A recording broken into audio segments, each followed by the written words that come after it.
Halo sahabat Ruang Novel, kembali lagi Ruang Novel akan melanjutkan cerita Donghua berjudul Wudong Qiankun. Sebelum kita lanjut, jangan lupa siapkan kopi dan cemilannya agar lebih nyaman mendengarkan alur cerita novel ini. Kompetisi. Petir berkedip di dalam dunia guntur, karena atmosfer tampaknya telah memadat pada saat ini. Lindong dengan erat mengerucutkan bibirnya. Dia telah menginvestasikan begitu banyak untuk mendapatkan simbol leluhur Thunderbolt. Sekarang dia akhirnya tiba di tempat ini, tidak mungkin baginya untuk menyerah begitu saja. Bahkan jika yang menghentikannya adalah Moluo. Moluo meletakkan tangannya di belakangnya. Mata merahnya memiliki cahaya yang tidak diketahui berkedip di dalamnya. Demikian pula, ia juga memiliki beberapa desain pada simbol leluhur Thunderbolt. Haha. Kaisar Petir memandang mereka berdua dan tersenyum. Dia berkata, anak kecil ini memiliki simbol leluhur yang melahap dan tubuhnya mampu menampung beberapa simbol leluhur. Namun, simbol leluhur berkobar Anda secara alami sangat mendominasi dan memiliki karakteristik yang sama dengan simbol leluhur Thunderbolt. Jika Anda mencoba untuk memperbaikinya dengan paksa, kemungkinan Anda tidak akan dapat mengatasinya, terlepas dari kekuatan Anda saat ini. Saya sadar akan hal ini. Moluo tidak menyangkal ini. Dia berbicara dengan suara samar, saya ingin simbol leluhur petir untuk alasan lain. Terlebih lagi, bahkan jika saya tidak dapat memperbaiki simbol leluhur Thunderbolt, saya dapat menemukan pemilik yang cocok untuk itu. Apakah senior Moluo percaya bahwa saya tidak cocok? Lindong mengerutkan kening dengan lembut dan bertanya. Kamu sudah memiliki simbol leluhur yang melahap dan kamu memiliki masa depan yang cerah di depanmu. Meskipun sifat melahap simbol leluhur yang melahap memungkinkan Anda untuk mengakomodasi simbol leluhur lainnya, masih akan ada risiko besar yang terlibat. Tidak ada yang bisa menjamin bahwa Anda akan berhasil. Moluo menjawab dengan suara yang dalam. Apalagi, kamu terlalu lemah. Hanya memiliki simbol leluhur yang melahap saja telah menempatkan Anda dalam posisi yang sangat berbahaya. Jika kamu mendapatkan simbol leluhur Thunderbolt, setelah Himo mengetahuinya, kamu pasti akan diburu oleh mereka. Saya berharap simbol leluhur Thunderbolt akan diberikan kepada ahli tingkat atas, yang telah matang alih-alih tunas yang sedang tumbuh. Ini karena ada terlalu banyak risiko yang terlibat dalam hal yang terakhir.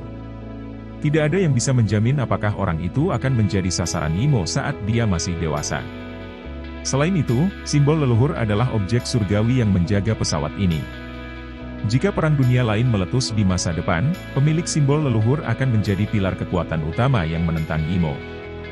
Karenanya, kita tidak bisa kehilangan salah satu dari mereka. Lindong tetap diam.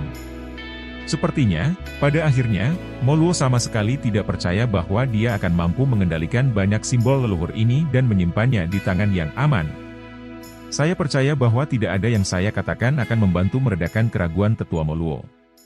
Namun, meskipun saya tidak sekuat Moluo yang lebih tua, ketika saya pertama kali memperoleh simbol leluhur yang melahap, saya hanya berada di tahap penciptaan Qi.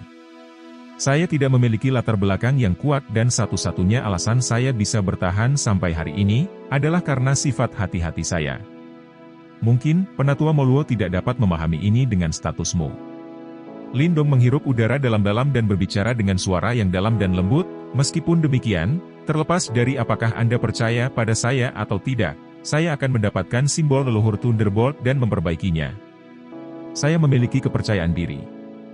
Mungkin di masa depan, saya akan menjadi jauh lebih berguna daripada yang pernah dibayangkan oleh senior Moluo. Mata Lindong menatap langsung ke arah Moluo. Matanya tidak menunjukkan tanda-tanda penyerahan atau penghindaran karena kekuatan besar yang terakhir. Ketangguhannya adalah gayanya yang biasa. Haha, anak kecil yang berani memang. Kaisar Petir tertawa. Matanya memiliki nada kekaguman yang tidak bisa disembunyikan. Moluo melirik Kaisar Petir dan perlahan berkata, kamu harus menyadari karakteristik dominan dari simbol leluhur petir. Apa kemungkinan itu akan mengakomodasi tubuhnya? Kaisar Petir terkejut. Dia segera menjawab, meskipun dia memiliki simbol leluhur yang memakan, peluangnya untuk berhasil tidak boleh melebihi 40%. Lagi pula, kekuatan simbol leluhur terlalu besar, dan sangat sulit bagi mereka untuk hidup berdampingan dalam satu tubuh. Oleh karena itu, jika kamu gagal, kamu tidak hanya tidak akan bisa mendapatkan simbol leluhur petir, tubuhmu juga akan hancur sendiri karena tidak mampu menahan serangan balik dari kekuatan menakutkan itu. Mata Moluo berbalik ke arah Lindong dan memperingatkan dengan sungguh-sungguh. Anak kecil, seseorang harus selalu tahu batasnya. Anda sangat beruntung mendapatkan simbol leluhur yang memakan.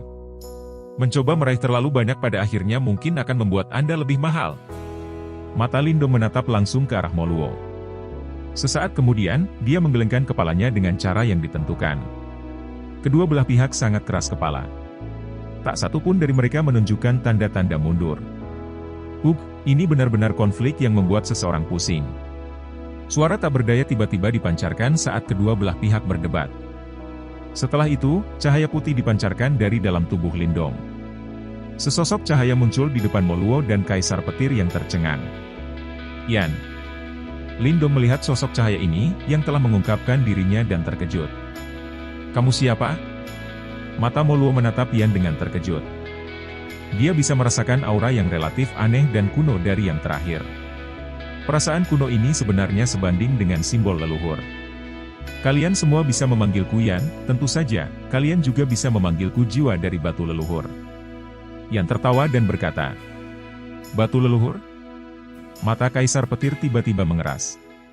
Dia mengungkapkan beberapa keterkejutan di matanya saat dia melihat Yan. Apakah Anda mengacu pada batu leluhur, item yang dibuat oleh leluhur simbol kuno setelah mengumpulkan banyak benda surgawi, dan berada di peringkat kedua di papan peringkat benda-benda surgawi kuno? Dia memang pemilik pertamaku. Yan dengan lembut mengangguk. Kali ini, bahkan mata Moluo mengungkapkan ekspresi serius. Hanya setelah mencapai tahap mereka, barulah seseorang dapat menghargai betapa kuatnya leluhur simbol itu. Dia adalah orang yang paling kuat dan terbesar dalam sejarah pesawat ini. Benda-benda suci yang telah dia habiskan dengan banyak upaya untuk membuatnya, kemungkinan akan sebanding dengan benda-benda suci alami seperti simbol leluhur. Tentu saja, pemilikku saat ini adalah anak kecil ini. Tangannya menunjuk ke arah Lindong dan tertawa. Tidak terduga bahwa kamu, yang berada di peringkat kedua di papan peringkat benda-benda suci kuno, akan benar-benar memilih anak kecil ini sebagai pemilikmu. Kaisar Petir tanpa sadar berseru. Haha, itu karena aku percaya dia akan bisa mencapai tahap yang tidak bisa dibayangkan siapapun di masa depan, jawab Yan. Bukankah terlalu terburu-buru untuk mengambil kesimpulan seperti itu? Moluo mengerutkan kening dan bertanya. Dia tidak memasang udara apapun di depan Yan. Ini karena dia jelas mengerti bahwa meskipun dia berada di Samsara Stage, dia hanya menimbulkan sedikit ancaman bagian yang sangat berpengalaman. Faktanya, pihak lain telah mengikuti leluhur simbol yang agung itu ke dalam perang dan membunuh banyak Imo yang kuat selama Perang Dunia Kuno. Anak kecil ini memang cukup baik. Namun, bisakah dia benar-benar cocok dengan leluhur simbol? Kaisar Petir merenung. Dia selalu mengagumi Lindong. Namun, bahkan dia tidak membayangkan bahwa Lindong akan dapat mencapai tingkat yang mengejutkan itu. Lagi pula, selama bertahun-tahun, tidak ada seorang pun yang mampu mencapai tingkat yang dicapai oleh leluhur simbol. Ada spiritualitas yang tersisa yang ditempatkan oleh leluhur simbol di dalam tubuhku, daripada mengatakan bahwa saya percaya diri, lebih tepat untuk mengatakan bahwa leluhur simbol percaya diri padanya. Oleh karena itu, itulah mengapa saya memilih dia. Yan menjawab dengan lembut. Keputusan yang dibuat oleh leluhur simbol? Kaisar Petir dan Moluo memiliki perubahan dalam ekspresi mereka. Ekspresi mereka sedikit aneh, saat berikutnya mereka melihat Lindong. Kemungkinan satu-satunya orang di dunia ini yang dipilih oleh pria itu adalah Lindong. Lindong juga terkejut saat melihat Yan. Ini juga pertama kalinya dia mendengar tentang ini. Mungkinkah ini cerita acak yang dibuat Yan? Jika itu benar-benar terjadi, dia cukup baik dalam hal itu. Dia benar-benar berhasil mengejutkan dua pemilik besar simbol leluhur. Jika leluhur simbol yang agung entah bagaimana memilihnya melalui takdir, mungkin dia memang luar biasa. Kaisar Petir memandang Lindong dengan cara yang aneh dan tertawa, tidak terduga bahwa saya benar-benar dapat bertemu dengan anak kecil yang dipilih oleh simbol leluhur sebelum kematianku. Lindong merasa malu. Dia tidak tahu harus berkata apa. Oleh karena itu, saya harap Anda membiarkan Lindong memiliki simbol leluhur petir. Dia mungkin orang yang paling cocok untuk itu. Yan memandang Moluo dan berkata. Moluo mengerutkan alisnya.